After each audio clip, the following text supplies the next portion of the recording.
stories from Wayside School. The second half, starting with Rondi. Chapter 15. Not Rondi, Dee. This story contains a problem and a solution. Dee was a mousy-looking kid. Unlike most children at Wayside School, she liked recess better than spelling. As soon as the recess bell rang, she would jump up from her seat and run out the door.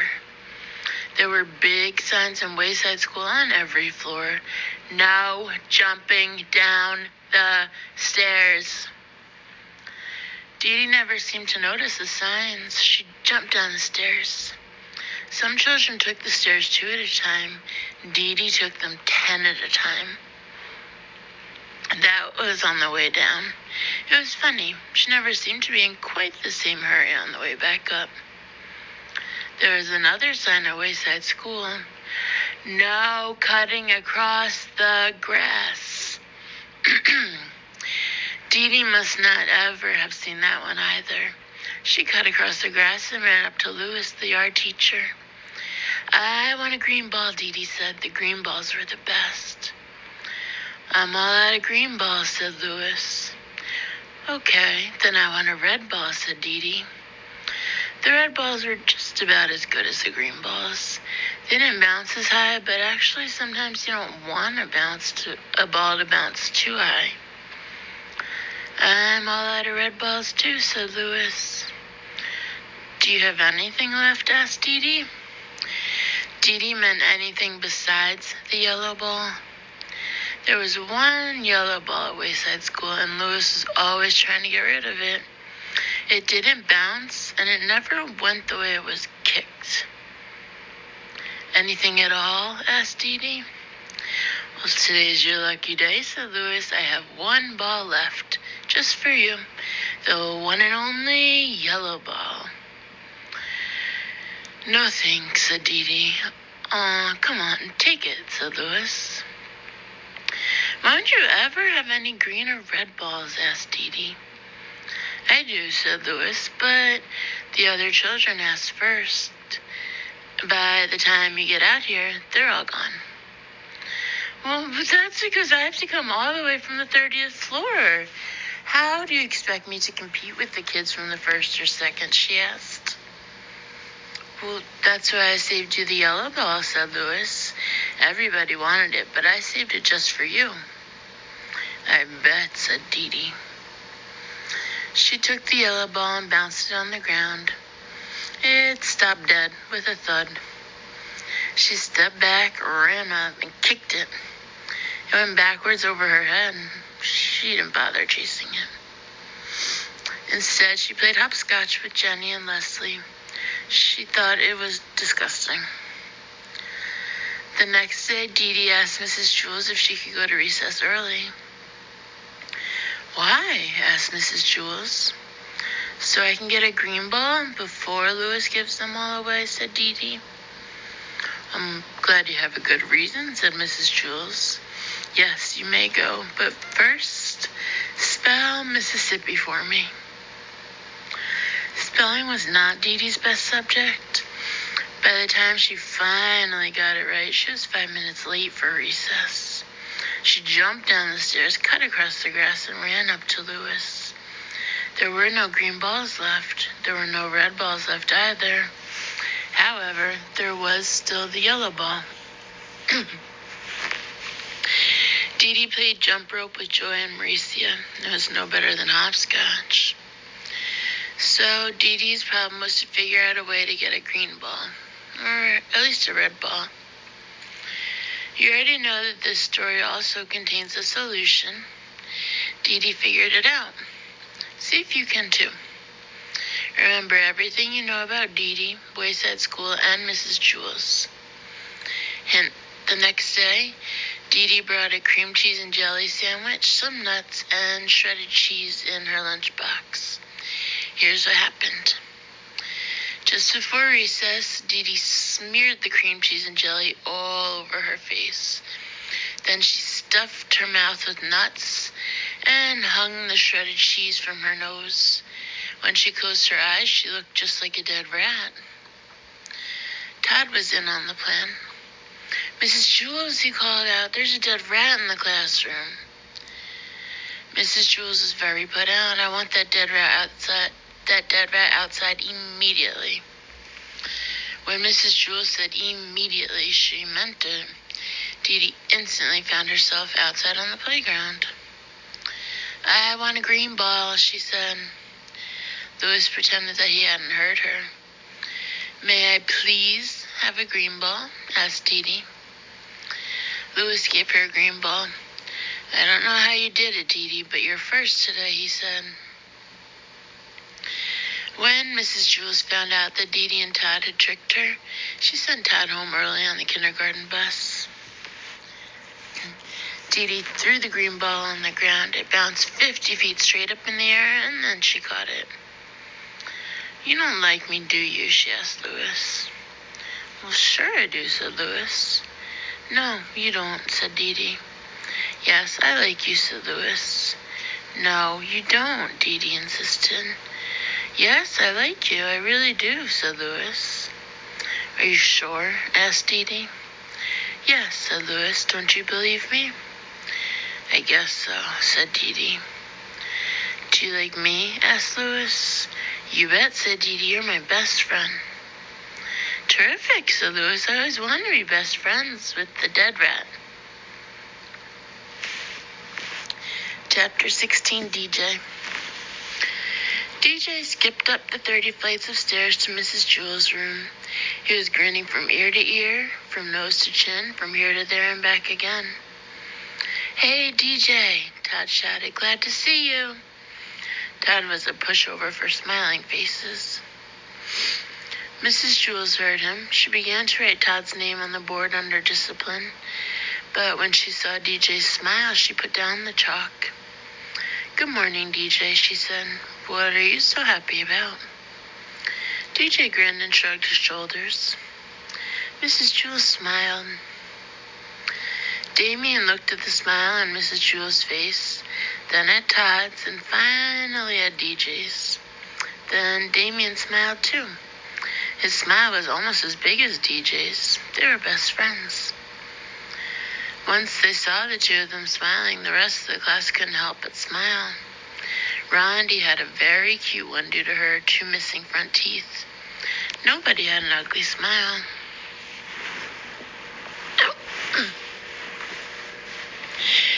Jason came to school late. He was very upset. But the first thing he saw was Damien's smile, and he felt a little bit better. Then he saw Rondi's toothless grin, and he even began to smile a little himself. But when he saw the piano on DJ's face, he fell, laughing, onto the floor.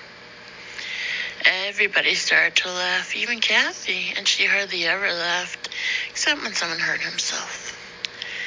The whole room seemed to be laughing, not just the people in it. The blackboard chuckled, the ceiling snickered, the desks were jumping up and down, and the chairs were slapping one another on the back. The floor was very ticklish. It laughed until the walls turned purple. The waste paper basket started to sing, and all the pencils stood up and danced. Finally, things began to settle down. Mrs. Jules wiped her eyes and said, "DJ, why don't you tell the class why you're so happy? At least let us know what we're laughing about." But DJ just kept on smiling. "Come on, DJ," said Dee Dee, "tell us." DJ didn't say a word. He couldn't. His mouth was stretched out of shape. "Let us guess," said Ron. "If we guess right, will you tell us?" DJ nodded his head. His smile began to hurt his ears. Everyone took one guess. Have you been swimming? Is it your birthday? Are you in love? Did you get a green ball? Nobody guessed right. At recess, DJ was still smiling. Louis, the art teacher, called, "Hey, DJ, come here." They walked to the far corner of the playground where they were alone. "What's up, DJ?" Louis asked. DJ just smiled. "Come on, DJ, you can tell me. Why are you so happy?" DJ looked up at him. He said, "You need a reason to be sad. You don't need a reason to be happy." Chapter 17, John. John had light brown hair and a round head. He was Joe's best friend. John was one of the smartest boys in Mrs. Jewell's class, but he had one problem. He could only read words written upside down. Nobody ever wrote anything upside down. But it was only a little problem. John was still in the high reading group. He just turned his book upside down. It was easier for John to turn his book upside down than to learn to read correctly. But the easiest way isn't always the best way. Mrs. Jewell said, "John, you can't go on reading like this. You can't spend the rest of your life turning your books upside down." "Why not?" asked John. "Because I said so," said Mrs. Jewell. "Besides, what happens when I write something on the blackboard? You can't turn the blackboard upside down." "No, I guess you're right," said John. "I know I'm right," said Mrs. Jewell. "You are going to have to learn to stand on your head." John couldn't stand on his head. He had given up trying. You would have too if you had fallen over as many times as he had. Joe was John's best friend. He could stand on John's head. Every time John fell over, Joe stood on his head. After all, what are best friends for? "My head is too round, Mrs. Jewell. I can't stand on it," said John. "Well, of course you can, John," said Mrs. Jewell. "If Joe can stand on your head, so can you." "It's easy, John," said Joe. "I can't," John repeated. "I always fall over." "Nonsense," said Mrs. Jewell. "All you have to do is find your center of balance. Now, up you go." John put his round head on the floor and swung his legs up. He fell right over. Then Joe stood on John's head. "See, John, it's easy. Nothing to it," Joe said. "We'll help you, John," said Mrs. Jewell. "Joe, get off John's head and get me the pillow from under my desk. Nancy, Calvin, come here and give us a hand." Side note, all these chapters are from archive.org. Because I don't know. I don't even know if I ever had a copy of this book.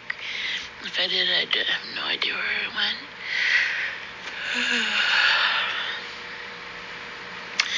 Mrs. Jewell took the pillow from Joe and set it on the floor. "All right, John will surround you," she said. "We won't let you fall." John put his head on the pillow and swung his legs up. He started to fall one way, but Nancy pushed him back up. Then he started to fall another way, but Calvin straightened him out. John kept falling a little bit this way and that way until at last he found his center of balance. And then the next paragraph is upside down. "Hey, look at me, said John. "I'm up, I'm really up. I'm standing on my head. I found my center of balance. It's beautiful. I could read the blackboard. Hey, Calvin, bring me a book. And you don't have to turn it upside down. Ha ha, hey. Oh, bam." While Calvin went to get the book, John fell flat on his face. "You better stay off my head, Joe," he warned. "Are you all right, John?" asked Mrs. Jewell. "Yes, I think so. I feel a little funny." "Hey, I can still read the blackboard and I'm not upside down. I can read right side up now. When I fell, I must have flipped my brain or something." "That is wonderful, John," said Mrs. Jewell. "Here, put the pillow back under my desk. As a reward, you may have a Tootsie Roll Pop. They are in the coffee can on top of my desk." John placed the pillow on top of her desk. Then he looked under the desk, but he couldn't find the Tootsie Roll Pops anywhere. Chapter 18, Leslie. Leslie had 5 fingers on each hand and 5 toes on each foot. For each hand she had an arm, and for each foot she had a leg. She was a very lucky girl. And she had 2 lovely long brown pigtails that reached all the way down to her waist. When Mrs. Jewell asked a question, Leslie could raise one of her hands. When Leslie was adding, she could count on her fingers. When Paul pulled one of her pigtails, she could kick him with one foot while standing on the other. But Leslie had one problem. She didn't know what to do with her toes. She had 10 adorable little toes and nothing to do with them. As far as she could tell, they served no useful purpose. "Suck your toes, that's what I do," said Sherry. But Leslie's foot wouldn't reach her mouth. "Well, that's all toes are good for," said Sherry. She put her foot in her mouth and went to sleep. No, thought Leslie, they must be good for something. They just have to be. During recess, she asked Dana, "Dana, what do you do with your toes?" "I scratch the back of my legs," said Dana. "First, I scratch my left leg with my right foot. Then I scratch my right leg with my left foot." "But my legs don't itch," said Leslie. "That's good," said Dana. "In that case, you can scratch my legs. With your help, I can scratch both legs at the same time."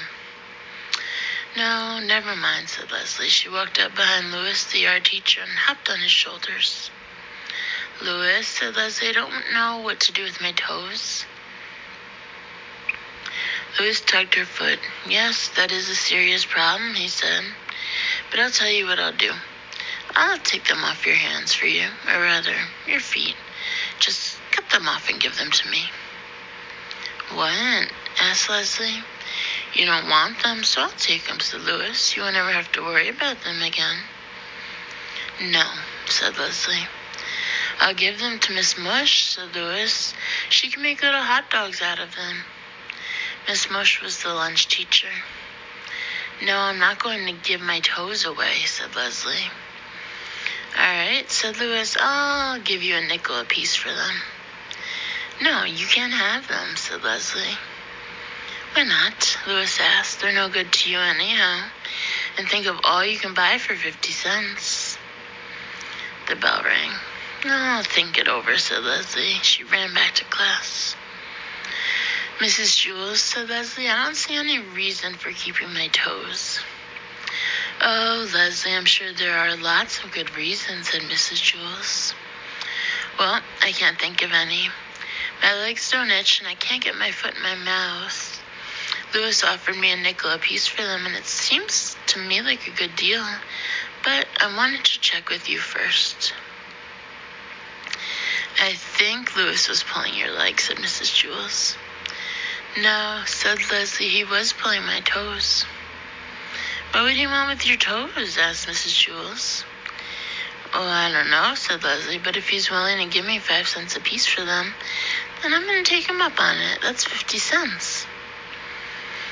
At lunch, Leslie walked up to Louis. "Okay, Louis," she said, "you can have my toes for a nickel apiece. That will be 50 cents. "Not so fast," said Louis. "Let me look at them first." Leslie took off her shoes. Yes, said Louis. "The big ones are good, and the ones next to them. But the most I'll give you for the rest of your toes is 3 cents each." Leslie was furious. 3 cents each? You told me 5 at recess. "I'll give you 5 cents for the big ones. But just look at that scrawny little runt of a toe at the end there. You're lucky to be getting even 3 cents for it. I think you're getting a darn good deal." "I happen to like that toe," said Leslie. "Fine then," said Louis. "Keep it. I'll just take the 2 big toes and we'll call it square." He reached in his pocket and pulled out a dime. "Nothing doing," said Leslie. "These toes are sold as a set. It's either all 10 for 50 cents or no deal. What am I going to do with just 8 toes?" "Then forget it," said Louis. "I'm not going to give you a nickel for those scrawny little end toes." "Fine," said Leslie. "No deal. My toes will still be here if you change your mind." She turned and walked toward the hopscotch area. "Wait a second," Louis called. "I'll give you $1 each for your pigtails."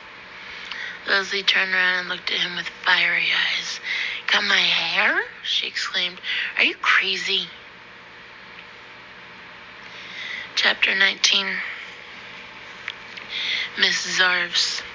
There is no Miss Zarves. There is no 19th story. Sorry.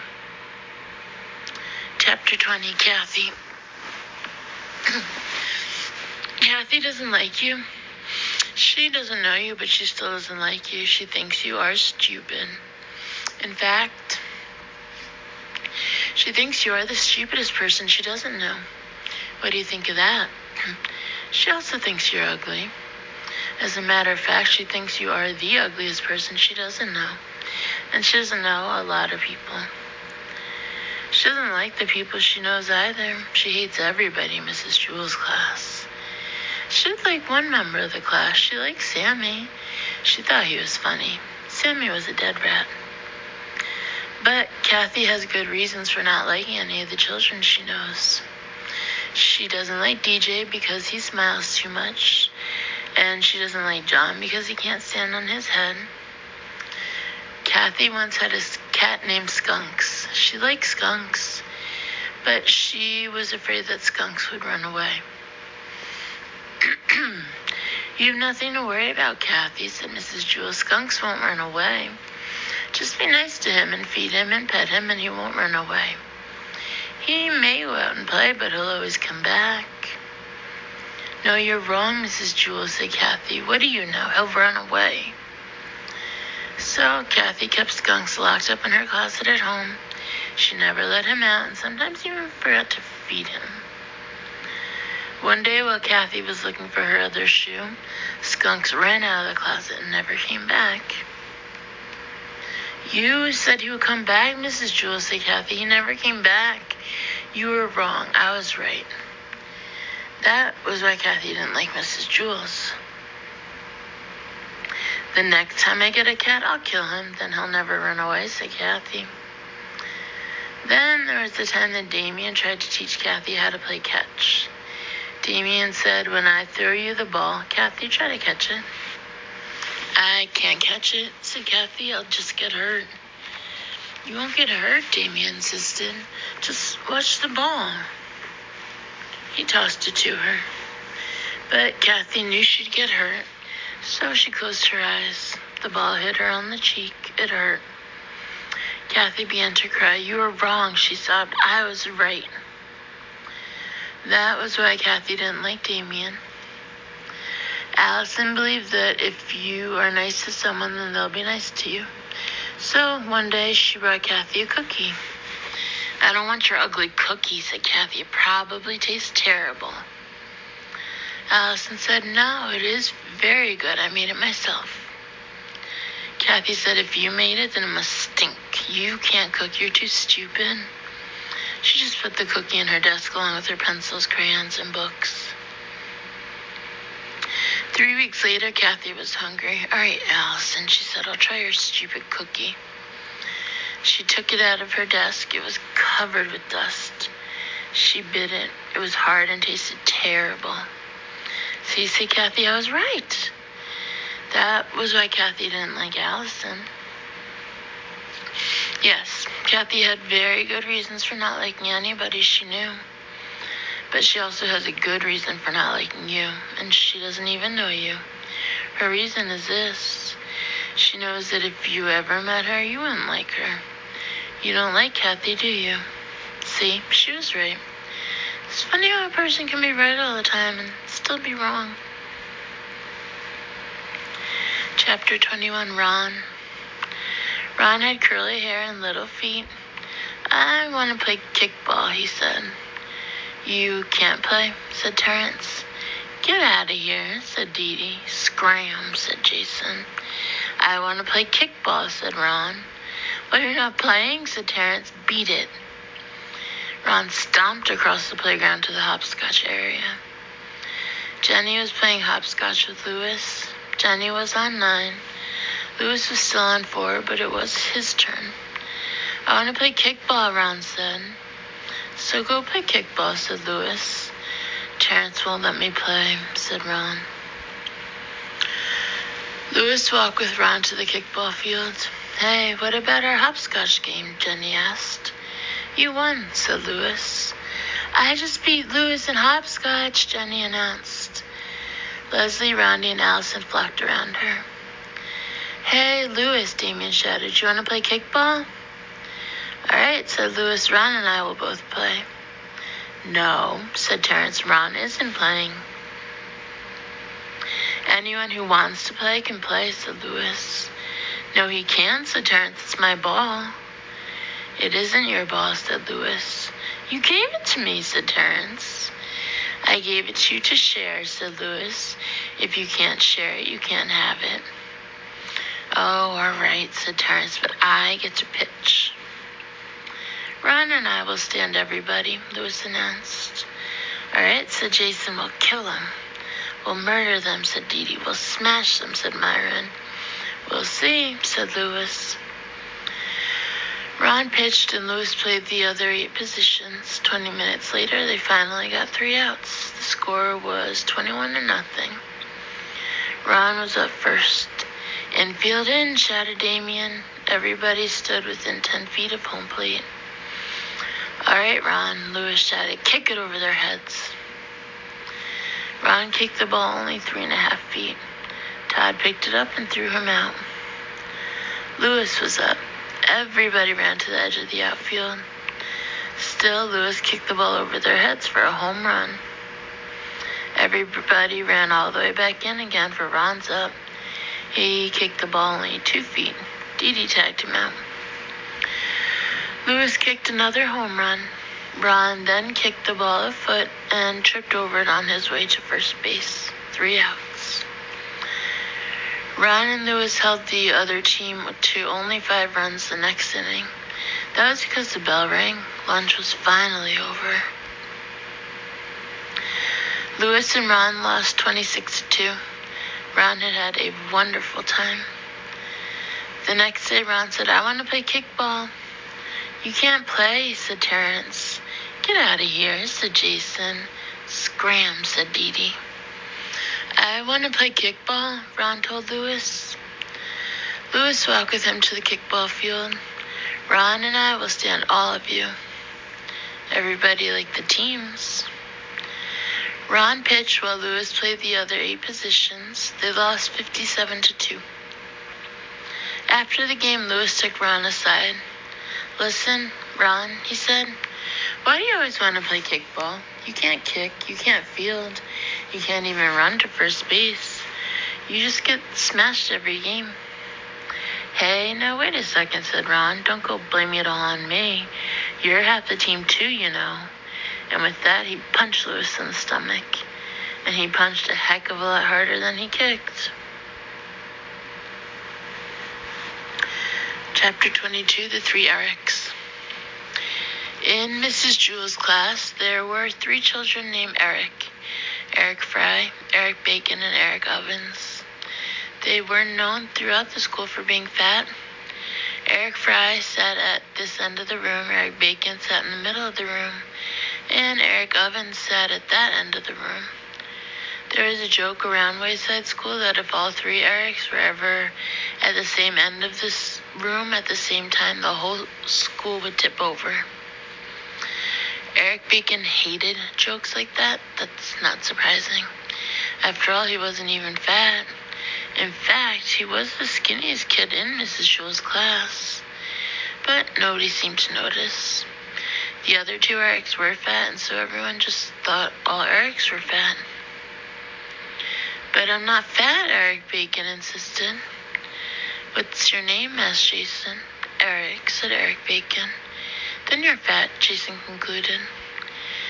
And pretty soon, skinny little Eric Bacon, the skinniest kid in Mrs. Jewell's class, had the nickname Fatso. Eric Fry really was fat. He was also the best athlete in Mrs. Jewell's class. His body was solid muscle. However, nobody ever noticed. The other 2 Erics weren't very good at sports. Eric Ovens was clumsy. Eric Fatso Bacon was a good athlete for his size, but because he was so skinny, he didn't have much power. So naturally, everybody just assumed that Eric Fry was also clumsy and weak. After all, his name was Eric.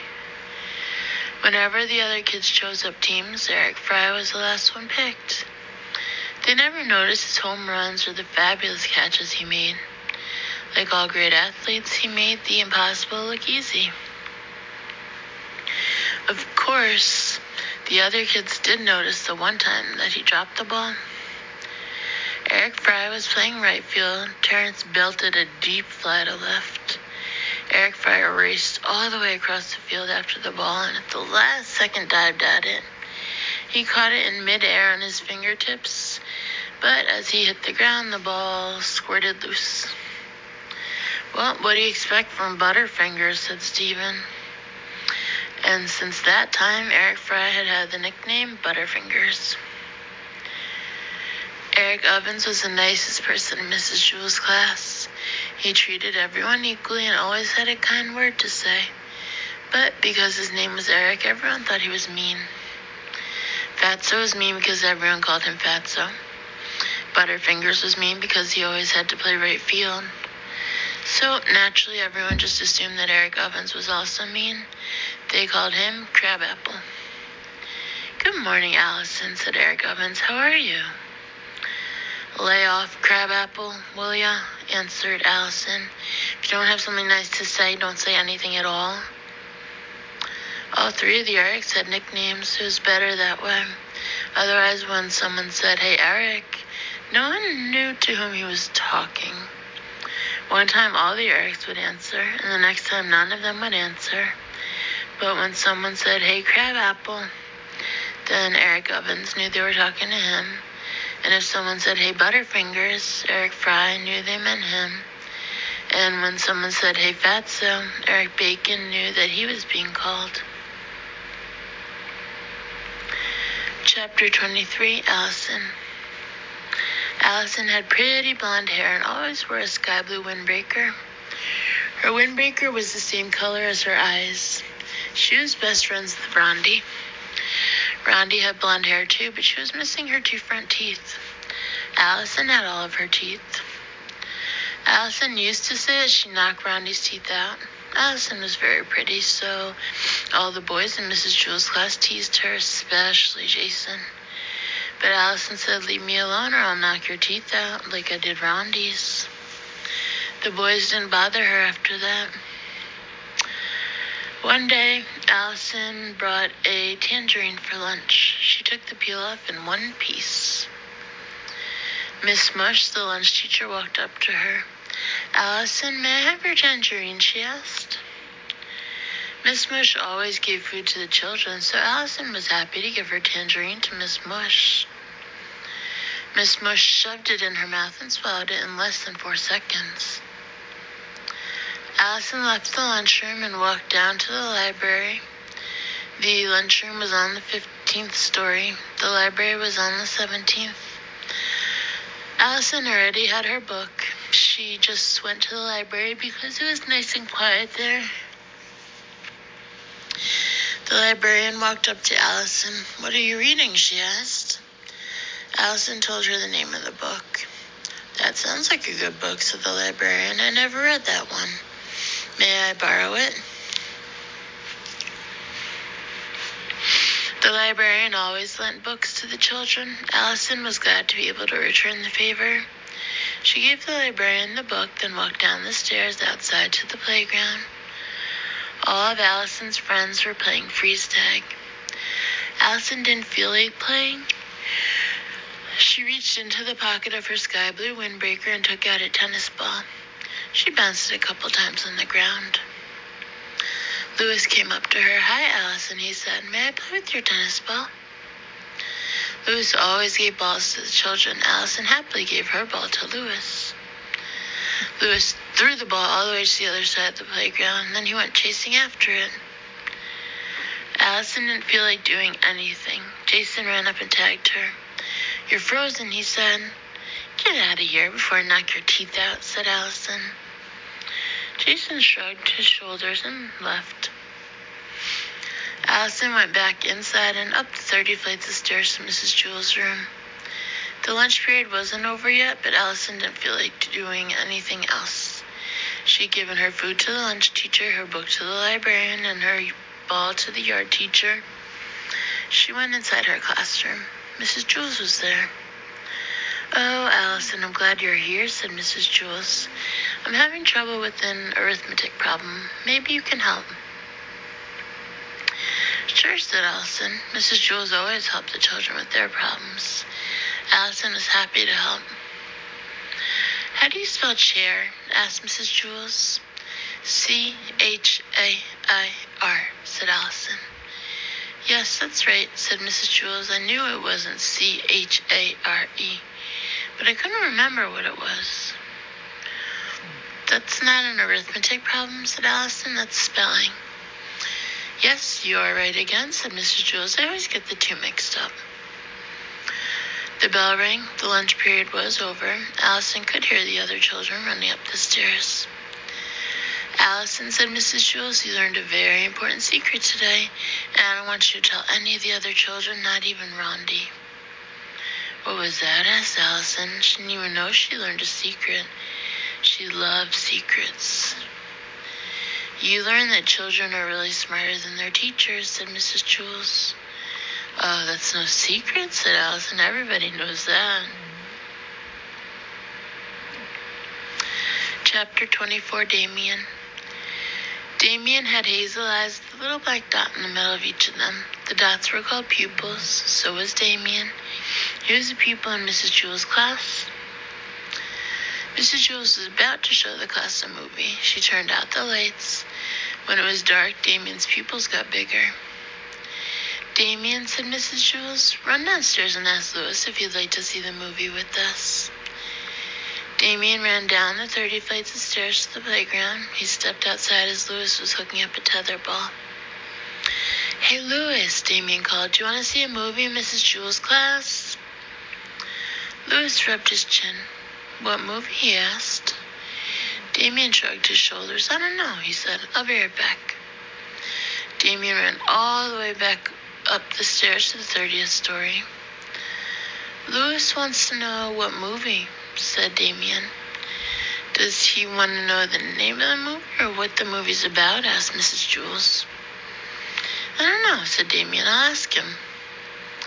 Damien raced back down the stairs and out to the playground. Louis, do you want to know the name of the movie or what the movie is about? He asked. The name, said Louis. Okay, said Damien. Damien hurried up the 30 flights of stairs. He took the steps two at a time. He wants to know the name, said Damien. Turtles, said Mrs. Jules. Damien turned around, took a deep breath, and ran back down the stairs. Turtles, Damien told Louis. Hey, that might be good, said Louis. What's it about? I'm not sure, said Damien. I'll find out. Damien raced back up the stairs, but first he stopped to take a drink of water. What's it about, Mrs. Jules? Asked Damien. Turtles, said Mrs. Jules. Damien rushed back down the stairs to tell Louis. Turtles, said Damien. No thanks, said Louis. I don't like turtles. They are too slow. Damien lowered his head and slowly walked up the 30 flights of stairs. His legs were sore, he could hardly breathe, and his side ached. By the time he got to Mrs. Jules' class, the movie was over. All right, class, said Mrs. Jules, I want everybody to take out a piece of paper and pencil and write something about turtles. Damien had missed the movie, but he could still have written something about turtles. Turtles are too slow. But now he couldn't find his pencil. It just wasn't his day. What's the matter, Damien? Asked Mrs. Jules. I can't find my pencil, said Damien. Class, Damien's pencil is missing, Mrs. Jules announced. What did it look like, Damien? She asked. It was long and yellow, said Damien. It had a black point at one end and a red eraser at the other. I found it, said Todd, here by the blackboard. Yes, that's it, said Damien. No, there it is, in the corner by the wastebasket, said Crabapple. Maybe that's it, said Damien. Here it is, said John. It's been in my desk the whole time. No, here it is in my hand, said Joe. I found it, said Rondi. Here it is, said Allison. I have it, laughed EJ. I found it, said Myron. Which one is yours, Damien? Asked Mrs. Jules. Damien studied each pencil. They all look like mine, he said. Fortunately, at that moment, Louis walked into the classroom. He handed Damien a pencil. You dropped this while you were telling me about the movie, said Louis. Thanks, said Damien. Okay, class, said Mrs. Jules, so that we have no more mix-ups. I want everybody to write his name on his pencil. Damien spent the rest of the day trying to write his name on his pencil. Damien's pencil couldn't write on itself. It was just like his beautiful hazel eyes with the black dots in the middle. They could see everything except themselves. And pause on chapter 40.